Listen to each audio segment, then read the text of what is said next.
Et nous sommes en faits sociaux. Myriam Kateba, bonjour et bienvenue sur ce plateau. Bonjour. Le pouvoir de la femme dans la société. Qu'est-ce que tu entends par pouvoir de la femme dans la société? Est-ce que c'est avoir assez de force, que Madi a assez de force pour essayer de boxer Nasra al-Din? Même pas. Même pas. Ne minimise pas mes forces. Non, je ne minimise rien, mais quand même souvent... Sinon, je vais commencer à retrousser mes manches, là. Alors, on cherche la paix. Pour moi, il y a Vive deux la paix. types de femmes qui dirigent. Oui. Nous avons la femme sage et nous avons la femme insensée. Alors, qui est la femme sage et qui est la femme insensée? La femme sage, c'est celle qui peut commencer de zéro et finir en haut. C'est celle qui peut prendre sa famille de rien, son mari de rien, et faire de lui en haut dignitaire. C'est celle qui connaît sa place dans la société, qui peut oser, qui peut impacter positivement sa nation, son quartier, sa famille. Et la femme insensée, c'est celle-là qui peut commencer en haut et finir en bas. C'est celle-là qui ne connaît même pas qu'elle a des dons, des talents que Dieu a mis en elle. C'est celle-là qui renverse même sa maison de sa propre main. Alors, super ça, Myriam. Ça va? Non, ça se passe? moi, Tu es j'écoute d'accord? seulement, On va regarder le Vox Pop et Myriam, on revient à toi.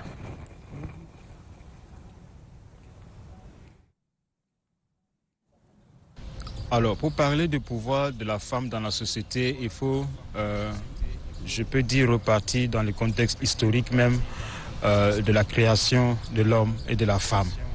Alors, sur le plan traditionnel, il faut dire que la femme occupe à peu près 90% de responsabilité au sein de la famille.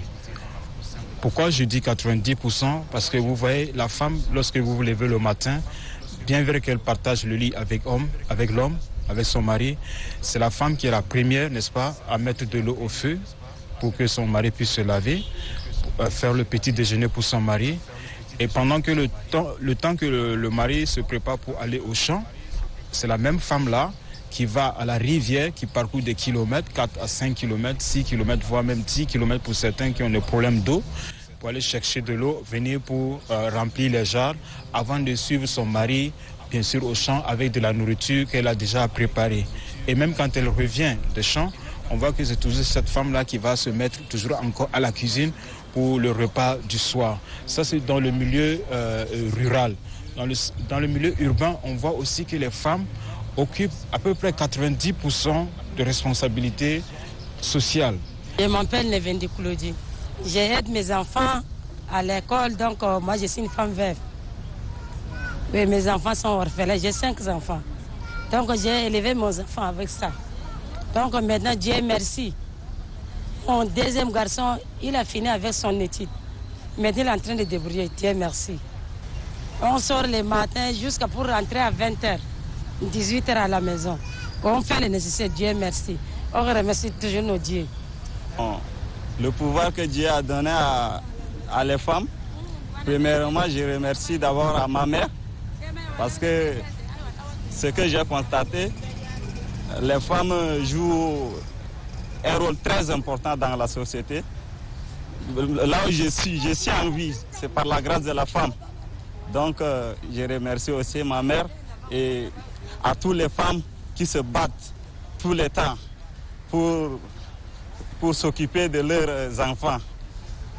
J'ai déjà jusqu'à ce qu'elle y a l'école.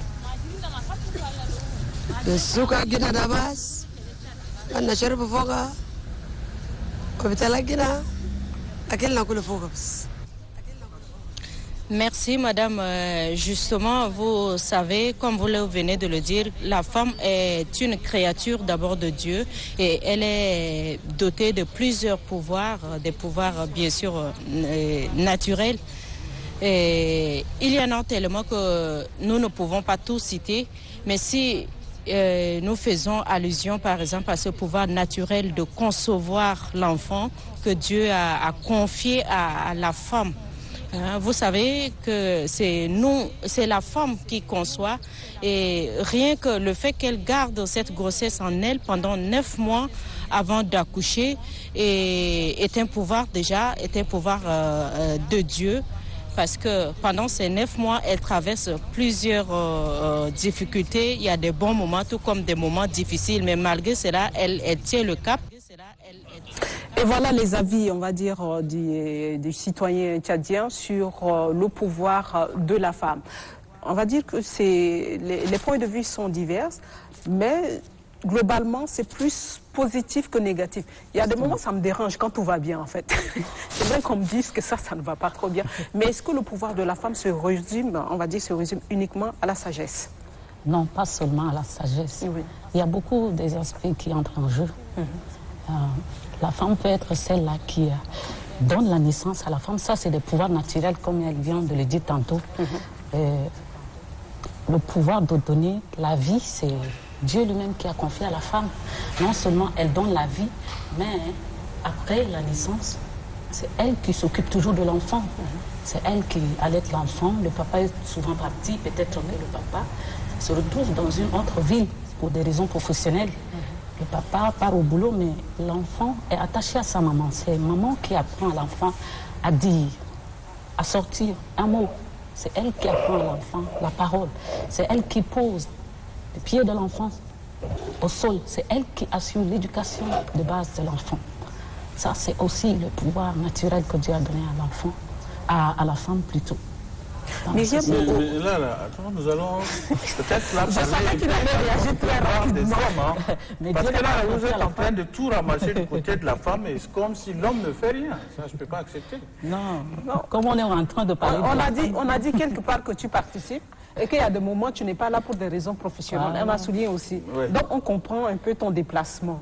Tu es d'accord? C'est toujours la cause de cette famille-là, la cause peut-être de madame qui est à la maison, des enfants qui sont à la maison, peut-être que voilà, c'est pourquoi l'homme n'est pas là et il part pour chercher quelque chose à manger et revenir. Oui, on est d'accord. Voilà, et qu'elle essaie de citer ça. Nous aussi, on commence, hein, on le fait aussi, on va chercher quelque chose aussi. Moi, je pense sauf peut-être à l'absence de l'homme. Mais non, tout à l'heure quand on suivait, je pense qu'il y a une femme qui dit qu'elle fait son commerce et c'est avec ses revenus qu'elle nourrit sa famille. Mais peut-être que le papa n'est pas là, il faut le dire. Ça peut arriver aussi des cas. Ça peut arriver justement. Mais on reconnaît que vous le faites. Très bien. Ça te fait plaisir, monsieur Nastrana. Si tu m'as dit comme ça, tu reconnais, il n'y a pas de souci. Alors, je voudrais également poser la question à celles qui nous suivent. Est-ce qu'elles sont des femmes sages ou bien des femmes insensées? Est-ce qu'elles utilisent leur temps précieusement ou bien comment elles s'organisent dans la vie? Qu'elles ne me disent pas qu'elles sont déjà âgées, qu'elles ne me disent pas qu'elles n'ont pas été à l'école, qu'elles ne me disent pas qu'elles ne peuvent pas. Il n'y a aucune raison qui peut empêcher à une femme de deviner ce qu'elle veut, d'impacter sa génération, sa nation, sa société. Elles ont le pouvoir, la potentialité en elles. Celles qui sont insensées, par exemple, elles ne s'informent pas. Elles peuvent mourir avec des talents, des dons qu'elles ont en elles. Il y en a celles qui passent leur temps sur les réseaux sociaux en train de poster des photos et attendre des likes. Ça, par exemple. Mais ça veut dire que c'est des paresseuses? Oui, elles ne sont pas conscientes, elles ne savent même pas ce qu'elles... Elles ne sont pas conscientes du rôle de la femme qu'elles sont. Globalement, c'est pour dire aussi qu'il y a des femmes qui sont irresponsables. Irresponsables. Ça, c'est à relever aussi. Voilà. Il y en a celles même qui ratent des vaccinations des enfants parce qu'elles passent le temps devant les séries novellas et autres. Il y en a celles qui passent le temps chez les on est dans un contexte de l'État, comme on parlait tantôt de la notion de l'État. Votre sujet, c'est le pouvoir de la femme dans la société. En quoi la femme peut contribuer à ce que la société, on va dire, dans les prises de décision? Bon, au niveau de l'État, je vais dire. Je vais vous citer l'exemple de la femme Angela Merkel. Elle a relevé l'économie de son pays, de l'Allemagne. Aujourd'hui, elle est assise à la table des discussions de l'Europe. Elle est incontournable. Vous voyez ça? C'est des exemples à suivre. Même le réfrigérateur, c'est une femme qui l'a inventé. Quand même. Ah bon? Oui. C'est vrai? C'est la femme qui l'a inventé. Même le chauffage de la voiture, c'était Margaret Wilcox qui l'a inventé en 1993. Oui. Voilà. Même la vidéosurveillance. Donc il y a des femmes qui font ces choses-là. Et nous, qui sommes ici en Afrique, ne dites pas parce qu'on est en Afrique qu'on ne peut pas faire. Oui. Ne dites pas que c'est parce que nous ne sommes pas instruits qu'on ne peut pas faire. Ne dites pas parce qu'on est dans un pays pauvre, permettez-moi le terme, qu'on ne peut pas faire. Vouloir ce pouvoir. Celles qui ont la capacité, peuvent le faire. D'ailleurs, celles qui l'ont fait, c'est après plusieurs échecs qu'elles parviennent à réussir. Tout à fait. Oui. Il n'est pas question de faire ça une seule fois et dire que moi je ne parviens pas à réussir. Il n'est pas question de dire que moi j'ai déjà 60 ans, je ne peux plus. Non, vouloir c'est pouvoir. C'est pouvoir. Alors Myriam, vous avez peut-être un message à passer surtout aux femmes insensées, paresseuses. Je ne sais pas pourquoi il retient insensé. Quel est ton problème? Pourquoi tu retiens insensé? Ce sont des femmes paresseuses, celles qui restent à la maison. Tu ne peux pas retenir quelque chose comme beauté, merveilleuse, joyeuse. Mais c'est elle qui c'est insensé que tu retiens. Les femmes insensées, bon, changeons. Les femmes paresseuses. Paresseuses, voilà. Moi, je voudrais encore poser la question à celles-là qui ne veulent pas travailler, d'essayer de travailler. Quand tu commences le matin, cherche à évaluer ta journée.